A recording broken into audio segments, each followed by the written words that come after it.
Okay, Paul, so tell me a little bit about where you're at with your game and really what are the main struggles, the things you want to be able to fix? Yeah, so I just started playing in March, and biggest issue I'm having right now is with my follow through. And then also, if I take more than probably a 3/4 swing, I start to lose control. Okay. So those are probably the two biggest issues. And if you don't hit it solid, right, is there any more, from a contact perspective, is there any more tendency towards fat or thin, or could it be both? It's usually thin, and it'll kind of go to the right a bit. Okay. So thins and rights, and then we'd like to be able to do the follow-through pieces better, and we're keeping the backswing shorter just to try and help it kind of get under control a little more. Yeah. Goal number one needs to be, how do I hit the ball consistently solid? Goal number two would be like direction control. And then number three is probably, okay, do I have enough distance to be able to effectively play? Once you start hitting it reasonably solid, you have plenty of power, distance ain't gonna be an issue. So it's gotta be, what do we need to do to hit the ball solid first, and then the direction control.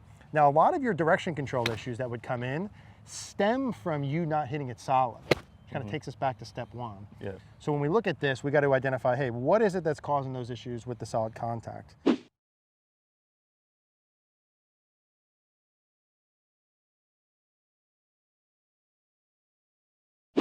Now I'm going to pull your swing up and I'm going to show you a model here. So we're looking at the setup position. If we look at you and him, and I were to start to spot some differences, the first thing that I'd notice is you stand, and this one's even not terrible, your tendency is to stand close to the golf ball.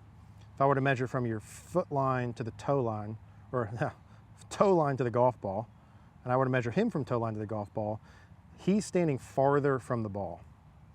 Now, because you stand too close to the ball as your setup, you also have your weight too far back on your heels. And that's really evidenced by how far back behind your heel line your butt sits and your balance points here. So you can see the armpits are way out in front of the toes there, where he sits in one line. Now, why that's important, let me hop in here, and Paul, let me just have you stand right over there 45 degrees for a second. When you're making your setup position here, and if you guys are struggling and you're watching this in terms of distance away from the ball, the goal is to stand a distance away where my arms can hang straight line down from my shoulders. The pressure should be basically like in the ball of my foot. So not middle, not toes, but in the ball of the foot. Now, if you get to standing too close to the ball, imagine I get in here and just to exaggerate, I'm like super close to it. My brain's always gonna kick my weight back in my heels so that I try and make room for me to set up, right? Now, the problem with standing too close with the weight back on the heels is in swing, you're always gonna do the opposite of where you start. So if you start back on the heels, in swing, you're gonna work which way? Up towards the toes. Now notice when I do that, the club will get way outside the ball line. So I'm too close, weight on the heels, my weight goes towards my toes, the club's outside, too far outside the ball line. So I'm too jammed up, I can't turn, I got nowhere to go, and that's why a couple of those right shots you hit actually hit on the heel of the club. So when you come down, they hit on the inside part of the club and the ball goes too far to the right. And that starts with the setup position. You come back in here for a second. So if I watch you here and we watch him and we play this swing, we're gonna see when you go, cameras move a little bit, but see how your butt comes off the wall right away? So you're kicking in towards the toes already. And then as you get into impact, you see how the club is outside the ball target line. So if I were to draw this line forever, let's get rid of that. So we're just looking just pre-impact, how the club is outside the ball target line. See how the club is way over there to the right? Now, if I look at Max and we look at his downswing, we're gonna see that he stays inside that ball target line. Let's assume he's going kind of here. He stays inside that ball target line, all the way into the golf ball. So let's pull him about a frame or two earlier. So just a few inches before impact. So his club's inside the ball and yours is outside. And so that's why when you come in, you're getting that heel contact. See how you're hitting it on the heel and the ball's squirting directly to the right. See that? Yep. And that all stems from you being too close to it. So boom there, and then see the ball squirts right to the right. So that's not going to the right because your club face is open. That's going to the right because you're hitting it on the heel. Whereas when he goes, you see the ball launch, the ball not squirting off to the right. He's hitting a draw, so it's just not as far. So you have some nice athletic motions here, right? But it starts with you being too close to the ball with the weight on the heels, and then your hips kicking in the whole way. That would be piece number one. Now, as we work up to the swing and look at your backswing, I would like to clean up a little bit of where you have the club at the top. So if we have him at the top and you at the top, you see the difference in where you're at and he's at. And so if I draw a straight line down the butt of the club, you want to have your club over here to the left of that line. That would be the easiest. So your club goes across big time. So when we clean that up, because your club goes across at the top, you have to do a lot of fixing when you come down. So see, it gets really steep early, whereas he's real shallow early. See those differences? And now you got to fix that late, which is another reason why you have a hard time getting through the ball. Trying to fix it late. So from this angle, I would say, hey, let's clean up distance and posture. Let's get an object outside of the ball just for reference. And let's get the club at the top of your backswing in a neutral spot. That'd be priority number one. And then as we go into this angle, okay, if I look at him and I look at you, I would say his shaft and handle slightly more forward towards the target. So I would say he's kind of right here, or in between those two probably. Handle more forward. And he also has his feet flared out. Would you agree? Yep. So at setup, we can get slightly farther, pressure forward, handle forward, feet flared. That's a couple things to do. Yeah. We probably can't do 18 things at one time. Yeah. But long term, you're just getting started at golf. I would build that in for you long term, no brainer. Like get the starting pieces right? Build from the start and work backwards. So clean up the setup pieces. Backswing, we can see, again, there's some cleanup work to do at the top with the club. There's a little bit of work to do with the head working off the target. So if I look at your head motion here at setup, and I watch you go back during the backswing, see how much your head works away from the target? That, when your head works this far away, that's gonna cause some contact issues. Now, this again is like we're painting a whole picture that we're gonna simplify into a couple actionable things. But the more your head works away from the target, whereas if I look at him, he stays steady, that would be a contact piece. Getting the setup pieces correct, contact piece, right? It's all for the same end goal. So you see how he stays pretty much within where he starts. So we're just looking at Adam Scott going to the top of the backswing versus Paul going to the top of the backswing and Paul's head working off the target. Now, as you start to work down, because you work back, you're still too far back. Look at where he is relative to there. So he's on the forward half of the line through impact, and you're on the back half of the line through impact. See that? So there's a contact piece. And then obviously, like you mentioned, into the follow through, we got to work this, get the follow through pieces more neutral. So if we go here. So how I would approach this if I were you, and that right there is the whole book. That's not chapter one. This is what I would do for like the next 10 years. I would get the setup pieces clean, give me the best chance for solid contact, neutralize the backswing, which is kind of like, let's keep your head fairly centered, let's get the club on plane, and then work into a good follow through. Setup, top of backswing, good follow through. Setup, top of backswing, good follow through, and just keep working those same pieces until we get them. Does that make sense? Yeah. Okay. So guys, this obviously is not like just one chapter. This is the whole book, okay? And this is what you want out of an initial swing analysis is this is the game plan he's going to use long term, and then you want to start at the earliest piece. Like, okay, setup issues that are starting are going to cause issues earlier on. Let me hammer those home. Let me get the club in a neutral position at the top. I'm going to hammer that till I get it, and we'll work the follow through. So it's not like he's going to do these three things and then a new set of three and a new set of three. It's like just keep hammering these same three over and over. Okay, so when you guys are starting, if the club gets outside the ball target line and you hit heel shots, you want to put an object in outside the golf ball. I'll usually put it 2 to 3 fingers outside of the ball. It's like an inch or two. So your brain has awareness of where the club has to travel. That is not a Band-Aid thing. That's something that you can have in for awareness. There's literally no risk of having that in if you have the club go outside the ball target line. Okay, so from here like this, again, I'm gonna probably start you about 2 to 3 inches away with your toe of your club right there. Now you should be able to make a swing. Paul, let me have you hop right just over there on the side of the camera for a second. If you've got an object outside of the ball target line like this, and ball target line, like you draw a line through the ball and the target goes forever, your club head when you swing should always be working inside of that. It should work up and inside of that on the way back. It should work inside of that on the way down, never getting outside of it, and then working back in. Does that make sense? Yeah, yeah. Versus, I don't ever want it going out on this side, inside of the ball target line. Okay, let's take your setup there one more again.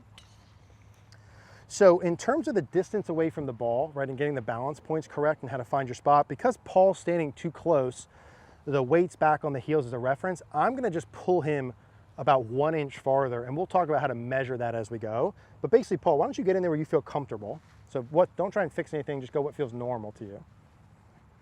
So that feels about normal. Now I'm gonna keep your hands here, but I want you to take your feet and move them about 1 inch back farther away.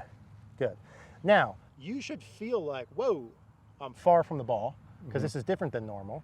And also because Paul's gonna feel far, and you will too if you do this, naturally he's gonna be like, oh, I have to get my weight a little more forward to just get to the golf ball, is that right? Yeah. So now we can see from here that this, keep your hands there. I'm gonna just move your hips forward, right there. So now we can see at Paul's setup position that would be pretty close to natural. Let's get your feet even slightly farther for me. A little farther from the ball. Good. Go a little farther. So you feel like, holy moly. Okay, now your pressure's gonna feel a little bit forward, your hips are gonna feel forward. Good. So that should feel like way far away to you, yeah? Yeah. The goal, and this is thank you to George Gankis, is you wanna get the armpits and the kneecaps in basically a straight line down over the ball of the foot. For you, Paul, because you're used to being too close in the weight back, it's gonna feel obnoxious. You're gonna feel far, I'll show you on video, you look normal, but you're trying to get the back of the armpits, the kneecap over the ball of the foot with the pressure on the ball of the foot, okay? So first things first, let's just make one golf swing from there. You just swing and swing through. Just to give your brain like, okay, hey, I can make a swing from this position, right? Let's do the same thing, one swing from there. I'm just gonna gently move your handle forward. From face on, you wanna get your hands with an 8-iron to the point where they're just inside the left thigh. If Paul's normally 90 degrees straight up and down, potentially some contact issues, the ball not going as far, you want the handle to be slightly forward. Okay, slightly forward. Let's make a golf swing from there. So right now, Paul's feels are gonna be, gosh, I feel far away from the ball. I feel like my hips and pressure are forward, and it feels like my hands are way forward. Now, this is where I'm gonna show him on video what he looks like, and once he sees that it's normal, he can let that go and feel comfortable. You can go do a swing here. But if you're by yourself doing this and you do some things that feel weird, you have to see what it looks like. So you see, okay, I feel goofy, but I look normal. That's the goal. It should feel different, but look normal. So now Paul's got the handle forward, which is good. We've got the distance away from the ball. Now we're rolling. Let's make a swing from there. Excellent job. And now just to make your life even easier, we can flare those feet out a little bit. Exactly. So if straight forward is 12 o'clock, you kind of want to have your left foot go to, let's say 11, and your right foot go to 1. Well, you're great right where you're at there. So now the handle's forward. We've got the distance away from the ball, good. Okay, good. And I'm gonna just lower this a touch. I'm gonna just lower that touch for you, good. It'll help you hit the ground more. Perfect. So now you can see when Paul's swinging, he's starting to look more neutral with the setup. You gotta make a swing from there. Now, obviously there's some in-swing pieces we need to fix, right, for Paul to be able to consistently get good contact. We got to get to a more neutral part at the top, no doubt, and we got to get the follow through. But does it make sense for you to spend time on those later parts of your swing when the earlier parts of your swing are causing issues? Not yet, right? So make sure you have these pieces good. Check with video and mirror. Okay, so here's your old versus your new. So you see the difference in the feet being flared in the handle location. So the one on the bottom looks more like Adam Scott, right? Yep. Handles inside left thigh, quads popping out, and then the feet being slightly flared. So if I saw your setup there, I'd be like, okay, that's good. We can check mark that box and move on to the next thing, right? And then if we look at this here, this is your normal distance away. And then I look at the new one. So there's your normal, and there's this one. So it doesn't look as different as it feels. Would you agree? Yeah. Looking at Paul's old and new. In fact, it looks like pretty darn similar. So it feels like more drastic than what it actually looks like, right, is the whole idea there. So we're gonna hit a shot or two with that just so you can get used to the setup, and then we'll start talking some in-swing pieces, okay? So we'll get your setup pieces good here. And this is what you guys wanna do, like if you're struggling with your setup, take the time to go through and just do this. Think about your swing more long-term. What if you spent 30 days just doing the setup and you really got it? Then only 1 month from now, your setup will be perfect. And then the next month, you can start doing the backswing. That takes a month or two. And then do the downswing. That takes a month or two. That's like 4, 5, 6 months away from your whole swing being great. But if you try and do it all at one time, that can tend to be too much. So when in doubt, do less, do the earlier pieces. So the feet are flared, handles forward and lower a little. Yeah, awesome job, dude. Beautiful. Oh, that a baby. There's a nice one. That was probably tied with our first ball of our best one of the day. Let's do one more. So as we're building this in, and you guys are doing this, hit a couple balls with the setup, may or may not change the outcome. Yeah, you got to do that part first. So we have the handle forward, we have the feet flared, and we have our setup pieces. Good job, dude. Go ahead and fire away. Okay, so now we're talking. Those are two pretty good ones in a row, yeah? Give me some feedback. Those are good, yeah? Yeah. Okay, we like that. Feels better. more natural. Okay, let's do one more.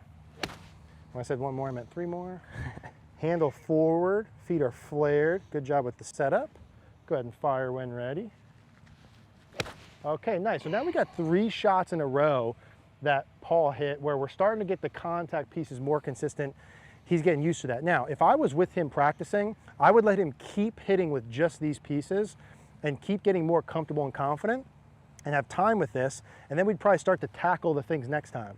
But because we're gonna try and get this going a little faster, we'll start digging in now. But Paul, that wouldn't be the worst place in the world to live for like 1 month. Yeah. If we weren't doing a video and this was real life, Yeah. we'd probably do that for 1 month. Okay. Now you're still gonna have some issues, Yeah. but to starting point. Now, I think what we're gonna do second is the follow through. Okay.